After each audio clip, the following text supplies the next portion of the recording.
As a constitutional law attorney, former senior legal advisor and personal counsel to President Donald J. Trump, Jenna Ellis believes in the rule of law and the importance of integrity in our elections. And she's ready to tackle the big cultural and legal issues facing America. This is the Jenna Ellis Show. Here is your host, Jenna Ellis. Hello, friends, and welcome to another episode of the Jenna Ellis Show. I'm Jenna Ellis, coming to you from the free state of Florida. So we are talking about the GOP primary and everything leading up to the 2024 presidential election. But what's going on the Democrat side of things? Well, I think we need to talk about this because Joe Biden has announced his candidacy for re-election, which is shocking to many. I think a lot of us didn't expect he would make it all the way through even his first term. And who knows, maybe he still won't.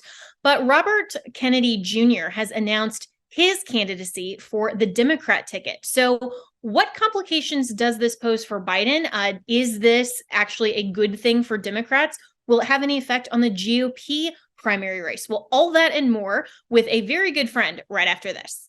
With inflation, the banking world collapse, and everything that Joe Biden is doing not to protect America, you need to make sure to secure your financial health, especially in retirement. And hey, if you're a millennial like me, that actually is sooner than you think. You need to start now, even if you are a millennial or a Gen Zer, to make sure that your financial health is actually healthy when we get to retirement. And Legacy Precious Metals has a revolutionary new online platform that allows you to invest in gold and silver online in real time. In a few easy steps, you can open an account online, select your metals of choice, and choose to have them stored in a vault or shipped right to your door.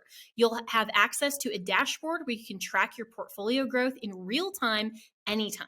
You'll see transparent pricing on each coin and bar, and this puts you in complete control of your money. The platform is free to sign up for. Visit legacypminvestments.com and open your account and see this new investing platform for yourself. Gold hedges against inflation and against a volatile stock market. A truly diversified portfolio isn't just more stocks and bonds, but different asset classes. This brand new platform allows you to make investments in gold and silver, no matter how small or large, with just a few clicks. Visit legacypm.com to get started. You can download the free investor's guide, and you can also call Legacy PM Investments to talk to a portfolio expert to get expert answers to to customize your personal portfolio. So visit legacypminvestments.com to get started. Tell them that Jenna sent you.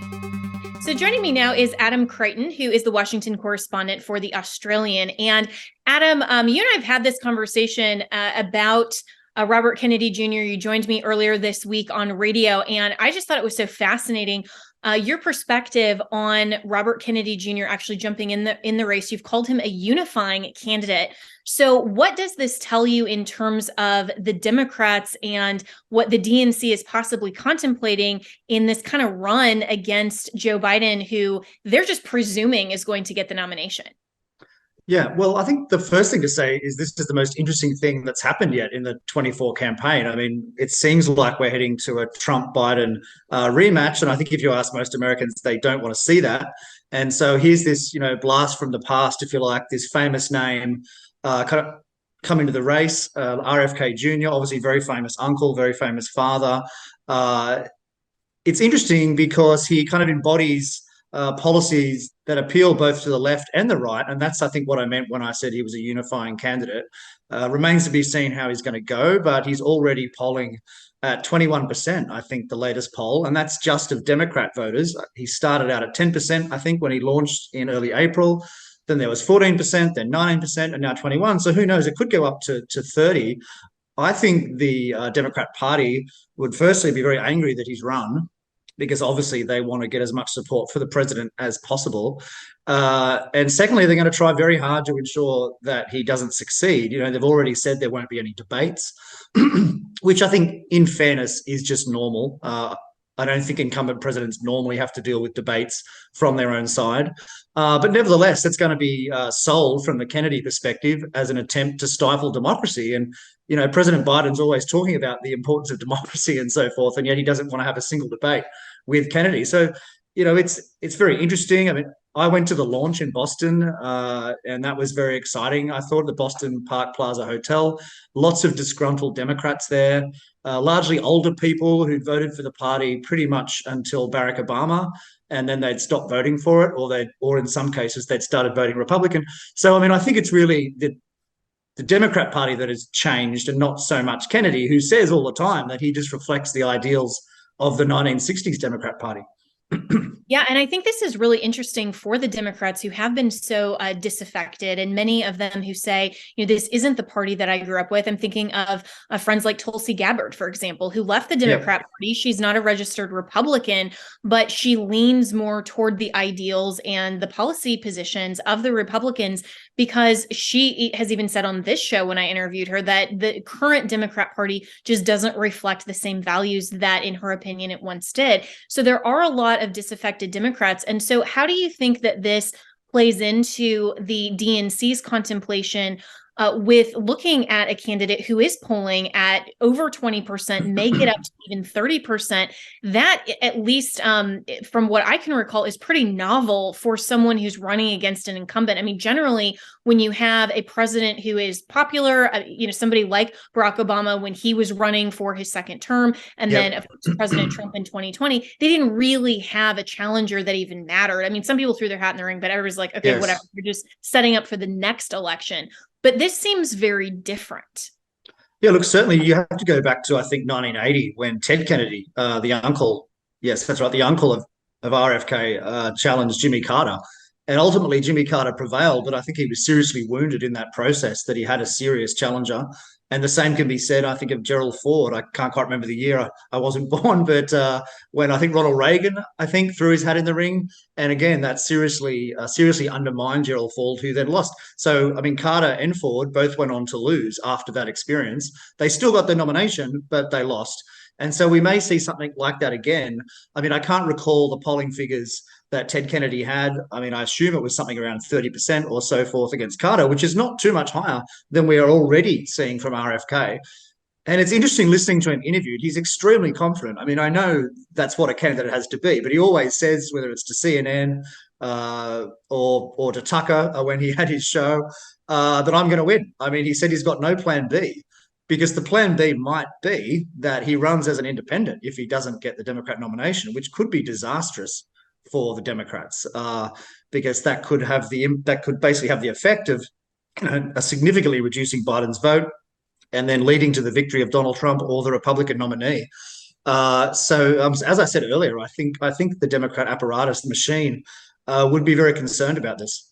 Yeah, and you would think so, because we all saw what happened in, I think it was 92, when Ross Perot was the spoiler, and that led to Clinton's victory.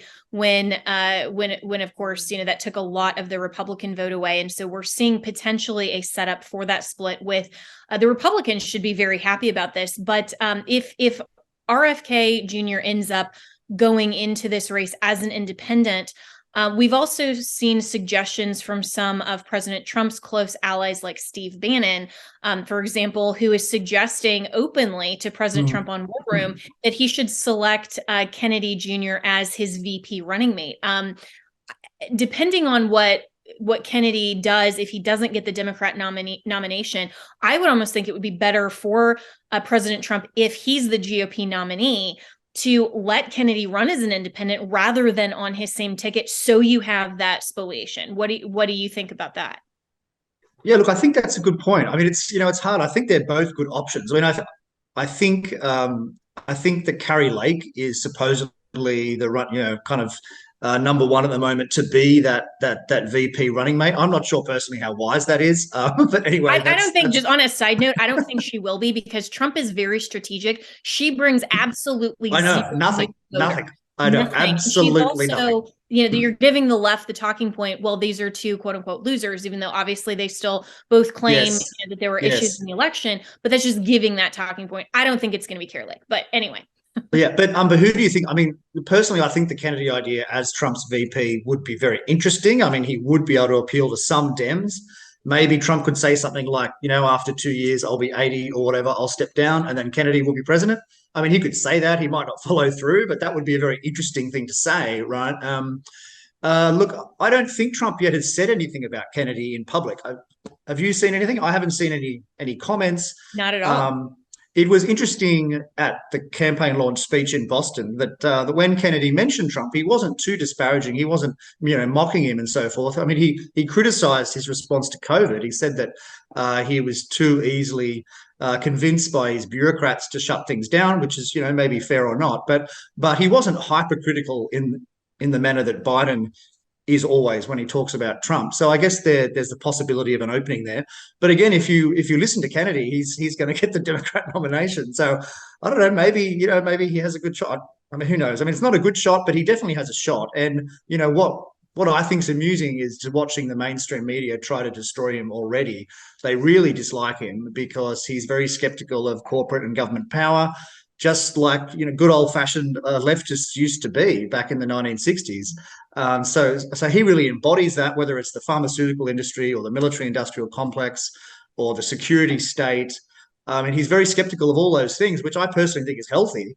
But the modern Democrat Party does not like any of those things. It's almost the antithesis of the 1960s Democrat Party, and I think that's probably because they now control largely all of those entities I just said, and so they're quite happy with that situation. Right. But nevertheless, there'd be a big rump of Democrat voters that are still in that 1960s mold, and it just remains to be seen whether that's going to grow throughout the campaign. Yeah, well, of course, the leftist media apparatus hates Robert Kennedy Jr. because he isn't the fourth term of Barack Obama. I mean, and that's really Yes, what they exactly. want. They want another Biden. They want this apparatus that is pushing so far to the left that they are purposefully pushing out any Democrats who disagree with any of their positions. I mean, you have to be completely for abortion on demand that's state funded. You have to be completely lockstep with the trans agenda. You have to be completely lockstep with government totalitarian control. I mean, these aren't the traditional liberal views. And if you are a traditional leftist, well, you're kind of out of a home in either party. And so that's where this election, especially seeing the disaster that the Biden administration has already been for 2.5 years, I do think that we're going to have more independent voters, or at least people who are not going to go to the far right and they're not going to go to the far left, and they're looking for a different candidate. So this now raises the question of the GOP nomination and the question surrounding Governor DeSantis, who is likely and in all of the polls is showing to be the number one contender for Donald Trump. If there is that kind of independent view, let's say that from Kennedy, if he runs as an independent, Biden's the nominee. Let's say that Ron DeSantis ultimately becomes then the GOP nominee. How does that potentially change the equation if there's a Robert Kennedy in the mix? Well, with Trump maybe running as an independent as well, is that what you're saying? So kind of a four-way contest. That's Yeah. Look, also I'm not sure of my understanding of the various rules. I thought that if you ran for Republican, you had to say that you'd support the victor or something like that. So I don't know what the rules are about, breaking out. Although I don't think Trump is going to obey whatever the rules are anyway. But look, it's certainly a possibility that there could be four. I mean, I don't know. I think you'd have to say at the moment it looks like Trump is going to get the nomination. But that said, it's still more than a year away. A lot of things can happen. Polls jump around. But you'd have to say DeSantis declared. So well, that's right. And I mean, I'm a big DeSantis fan. I think he's great. But I'm kind of shocked at how rapidly his popularity has fallen away in the past 4 or 5 months, at least according to the polls. I mean, if you looked at the betting markets or the polls in October last year, he was ahead of Trump, considerably ahead, and it just seems to have fizzled out. But that said, that's not to say that if and when he declares, his popularity will rise again. Maybe that's the case. But Trump is a political bulldozer. I mean, he's very effective at what he does, and I think one of the reasons why you've seen so few Republican candidates. I mean, what are there, 3 or something? I don't know, so far, maybe 4. I mean, it's because they're all scared of him. They don't want to be attacked by him. And I think if you go to previous cycles, 1 year ahead of the election, you would normally have a lot more candidates from the opposition side now. But you've only got 3 or 4. And I think that's because of Trump. Yeah, and that's a really great point that at this point in 2015, the year Yeah, ahead of the election, I mean, we ended up with something like 18 or 19 exactly. candidates on the Exactly. GOP open ticket. This is an open primary. And right now Exactly. we only have a few people that are polling, well under Trump Yeah. and DeSantis. And even those, Vivek Ramaswamy, who's a good friend of mine, everybody, He's great. knows He's that. terrific. He's fantastic, but he isn't attacking Trump, interestingly. Yes. Neither is Nikki Haley. She's actually even using the DeSanctimonious moniker, borrowing Yeah. that from Trump, and she's not attacking him. Asa Hutchinson may be the only one, but nobody really cares about him anyway. I mean, he's pulling less than I think zero. So yeah, I mean, so he's not really a player in the equation. Yeah. So I think calling Trump a political bulldozer is completely spot on, and I'm very interested to see how will the polls change if they do. When Ron DeSantis declares, if he does, and then also how will his rhetoric change? Because right now he has been so laser focused on the state of Florida. He has basically ignored all of the conjecture. But if he declares, he's going to have to jump into the ring. And will he do that with the gloves coming off, or is he going to try to contrast himself with Trump? If I'm DeSantis or I'm advising his team, which, notwithstanding all the Twitter conjecture, I'm not. But I would say he needs to contrast himself to Trump and really appeal to people who feel like they have Trump fatigue, and some of these, they don't like the mean tweets. That would ingratiate himself to a lot of those voters. But then on the other hand, we saw how that went in 2016. This isn't 2016, but it's still Trump. Yes. Yeah, my sense with DeSantis is that he's already getting a huge amount of national media coverage. So even if he declared, I can't see how the amount of coverage would increase. It's still, I mean, it's fairly significant now. I mean, he goes to Japan. There's a lot of coverage of that. I mean, everything he kind of says about Disney is in the national news. So he's already getting a lot of coverage. So I think unless he changed his strategy, we shouldn't expect to see too much of an increase, I guess. But then again, you mentioned Trump fatigue, and it's possible that people are just not paying a great deal of attention so far out from the presidential election. And when they do start paying more attention, which, let's face it, still more than 6 months away. I mean, more than 6 months, they may actually emerge and see, oh my God, it's Trump again, and then his popularity may decline, especially if at the same time he's going back to court in New York, and if there are charges from the document scandal or whatever. I mean, there's a whole range of things that could happen to Donald Trump. The Georgia inquiry. So I mean, he's going to have to deal with all of that. But then again, so far, all these things are in the public, the public mind, and they haven't seemed to have affected him so far. So I don't see how they will in the future. I mean, his supporters are very passionate and very rusted on. Yes, they are. And, and he also has a record to run on for good or bad. And I think that Kennedy, if he ended up getting into an independent debate or somehow won the Democrat nomination, I don't see how the Democrats are necessarily going to let him. If there is such a thing as a free and fair Democrat election, then maybe. But we saw what happened, to Bernie Sanders and some of these others in the DNC primaries. And so if Kennedy ends up jumping in as an independent and then getting on a debate stage with Biden, and if Donald Trump ends up becoming the nominee, it would be very interesting to see how he would challenge President Trump's record, because there are so many conservatives, I mean, myself included. I think President Trump has a stellar record as the best president of my lifetime that I can remember. I had just been born when my mom went to vote for Ronald Reagan in his second term. So I was old enough then to vote. Yeah. But he was fantastic. And then we had Trump. So and I voted for Trump twice, very happily.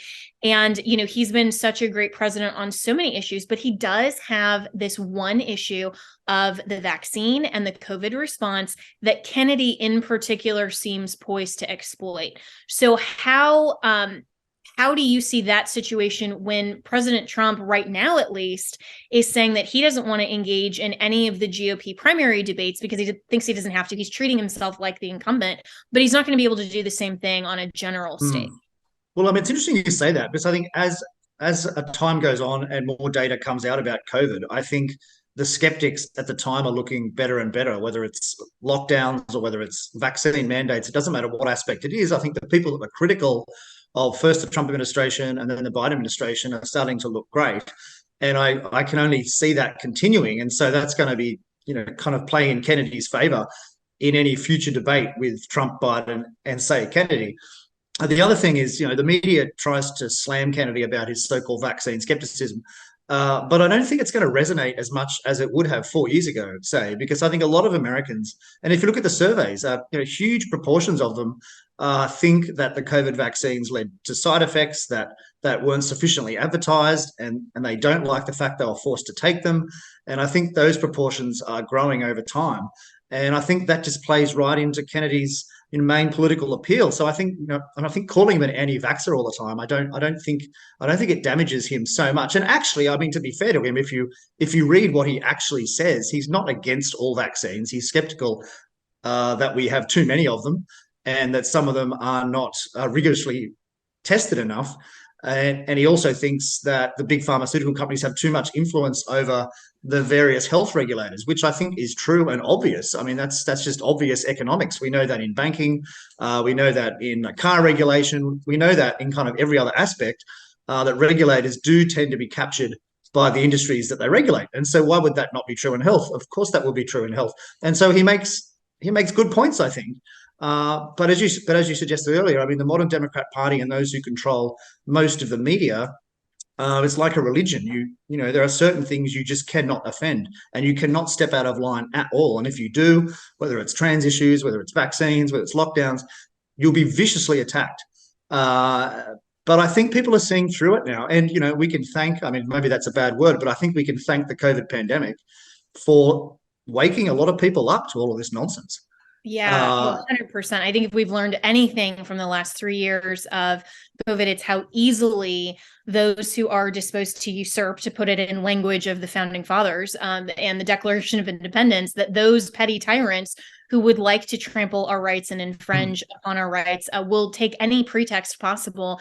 And they certainly immediately weaponized the pandemic to do just that. And so I think a lot of Americans are more hypersensitive to protecting our liberty and freedom now than they were even 3 and 4 years ago, especially when we had it so good under Trump. But as you're saying, Adam, as well, I mean, with the media, almost every article that I've read about Kennedy always says, the anti-vaxxer Robert Kennedy, or they'll put that somewhere. And that's such a ridiculous title. I mean, it's like calling somebody a racist anymore. I mean, it's just almost meaningless. Just for instance, I mean, didn't President Biden deliver a eulogy for Robert Byrd, who was in the Ku Klux Klan? So why is President Biden not the racist President Biden? I mean, you could he'd never be referred to that. And of course, I would say that's a silly thing to do as well. But, you can kind of draw the same analogy, or the plagiarist Joe Biden, because he stole vast swathes of a speech from former UK Labour leader Neil Kinnock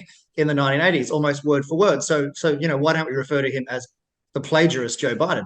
I mean, it's the same sort of argument, right? Right, of course. And it's just because the mainstream media are not journalists, they're activists. And so they're that's true in many cases, sadly. Yes. And it's my industry, but sadly that is true. Yeah. Thank you. But and we all have our opinions, but there should be facts that we agree on, and not some of this shading and coloring to try to inform people's views either negatively or positively with these spurious attacks or these puff pieces based on the journalist or the activist political viewpoint. And so when they're saying, the anti-vaxxer, as you were saying earlier, it's not that that Kennedy or even most people who had very sincere and I think very right and proper questions about the vaccine and hesitation and saying, this hasn't been tested long term. This is really experimental. We don't consent, but yet this is attempted to be compelled upon us. They're not saying that all vaccines all the time are not okay. They're just raising sincere questions about some of them. I mean, it's the same thing as calling anyone who even questions election integrity issues election deniers. I mean, that's what people love to say about me. Right? Exactly. Because I say, we actually really need to have election integrity. We need to make sure that every legal vote counts and counts fairly. How can we secure the ballot box? How can we make sure to protect the vote in America? And somehow that makes me an election denier. I mean, it's ridiculous. Yes, it is. No, it is. And so I think that that Kennedy is doing a great job because he's already so well known. He already has a lot of media attention. He's not like, for example, Vivek Ramaswamy that has had Exactly. some media, but really like zero name recognition. Yes, exactly. Comes to the table with that. And so over the next, I think, few months, especially as Biden starts to actually have to mount some sort of campaign, I think one of the most fascinating parts of Kennedy is that he may, better than Trump did in 2020, just because he's in the same party, literally just because of that, may force Biden to not run kind of the shadow basement campaign in the same way as he did in 2020. Yeah. I think the other issue too is that if Kennedy continues to do well, say polling 30% or so, I think there's a good chance that some other Democrats may decide to enter the race against Biden. You know, the Whitmers of the world, the Newsoms. I mean, of course they would like to. I'm sure privately they're all ambitious politicians. They all want to be president. I mean, Newsom especially, I think, has already been doing some tours of different states, which is somewhat odd if you're not at least thinking about it. And if they smell blood, so to speak, if they see Kennedy with 30%, they'll probably think in their own mind, well, I could be 30% too, I could be 40%. And so then suddenly you've got quite a lot of candidates just on the Democrat side. It'd be so embarrassing for the president. And as you say, he's going to have to get out there and campaign a lot more, which is not what he did in 2020. I mean, as far as I understand it, I wasn't here, but he did very little. I think he was, mainly on Zoom. So this is going to be a lot more physically demanding. And then, of course, his cognitive ability will be scrutinized even more than it already is right now. And his age, I mean, I looked at some statistics recently, and there's a 43% chance that someone of Biden's age will be dead by the end of 2028. And so that means that whoever he picks as vice president, and it's probably going to be Kamala Harris, will be the president. And so that's going to be playing on voters' minds too. Mm-hmm. Yeah. And what did you make of, speaking of Gavin Newsom, of the fact that he came out very quickly? It was within a couple of hours of Biden announcing his campaign on Twitter, and Newsom actually tweeted support for Biden and declined in really no uncertain terms that he would run. But as you're suggesting, if he smells blood in the water or if something changes, he can always walk that back. But I thought that was very interesting that he came out so immediately and didn't even have any questions of whether or not, at least at this juncture, he's going to jump into the race.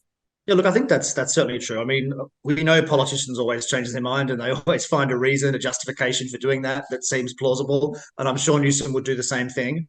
I think the bigger point here is, the mainstream media in 2016 completely wrote off Trump. I mean, throughout 2015, 16, they said it was a joke. He was never going to succeed, and of course, he ended up the candidate. I mean, there's a similar phenomenon, I think, with Kennedy now, who similarly arrives with a lot of fame, just like Trump did.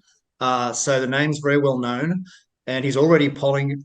Actually, that's an interesting question. What was Trump polling at this point in 2015? And it's probably a lot less than Kennedy, I would say, but I'm just guessing.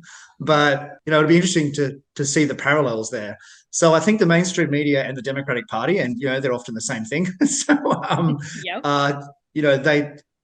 they shouldn't be too quick to dismiss him, because I think the US electorate is really crying out for someone different massively. I mean, there was an amazing poll. 70% of Americans do not want Biden to run again. And I think that included 51% of Democrats. So, that's pretty scary. I mean, if 51% of Democrats decide to go with Kennedy after all, because they just couldn't bear the thought of Biden again, well, that's kind of the end of Biden's nomination, really, isn't it? Right. Well, and also if some of these open primaries, there is so much of the GOP base that is certain that Trump is going to be the nominee. If they decide in some of the open primaries to go and vote on the Democrat side and vote for Kennedy, I mean, that's, even if you add, let's say, 8 to 10% to that, I mean, that really changes the equation in the primary as well. Yeah, look, that's a very good point. Some states, I understand, there are open primaries, some not. I'm pretty sure Texas is open, and some of the other big ones. Colorado, my former home state, is one. Yeah, so Republicans may do that and vote for Kennedy. I mean, some will. Some have told me that they will. So I assume that's a broader trend. So yeah, it's going to be very interesting. And we should be thankful as people who observe politics that, thank God, he's running because it's so boring otherwise.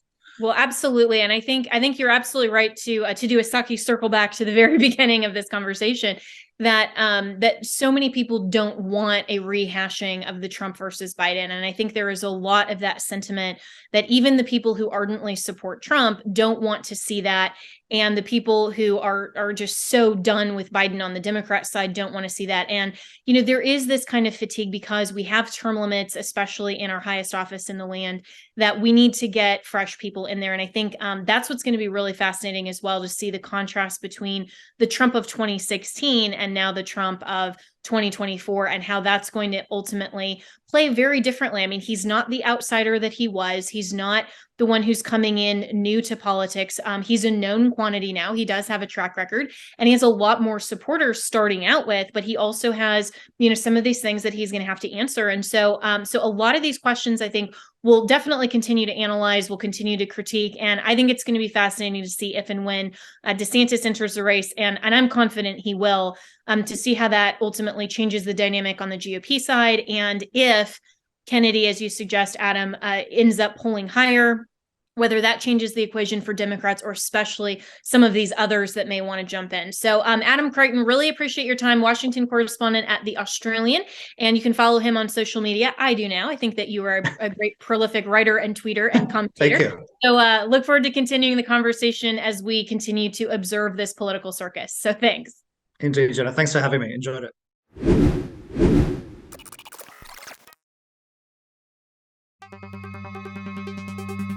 With inflation, the banking world collapse, and everything that Joe Biden is doing not to protect America, you need to make sure to secure your financial health, especially in retirement. And hey, if you're a millennial like me, that actually is sooner than you think. You need to start now, even if you are a millennial or a Gen Zer, to make sure that your financial health is actually healthy when we get to retirement. And Legacy Precious Metals has a revolutionary new online platform that allows you to invest in gold and silver online in real time. In a few easy steps, you can open an account online, select your metals of choice, and choose to have them stored in a vault or shipped right to your door.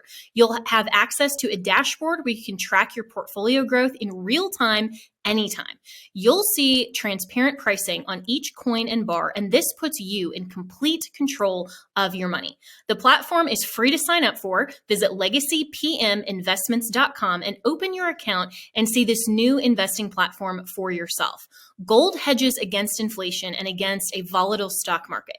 A truly diversified portfolio isn't just more stocks and bonds, but different asset classes. This brand new platform allows you to make investments in gold and silver, no matter how small or large, with just a few clicks. Visit legacypm.com to get started. You can download the free investor's guide, and you can also call Legacy PM Investments to talk to a portfolio expert to get expert answers to your to customize your personal portfolio. So visit legacypminvestments.com to get started. Tell them that Jenna sent you.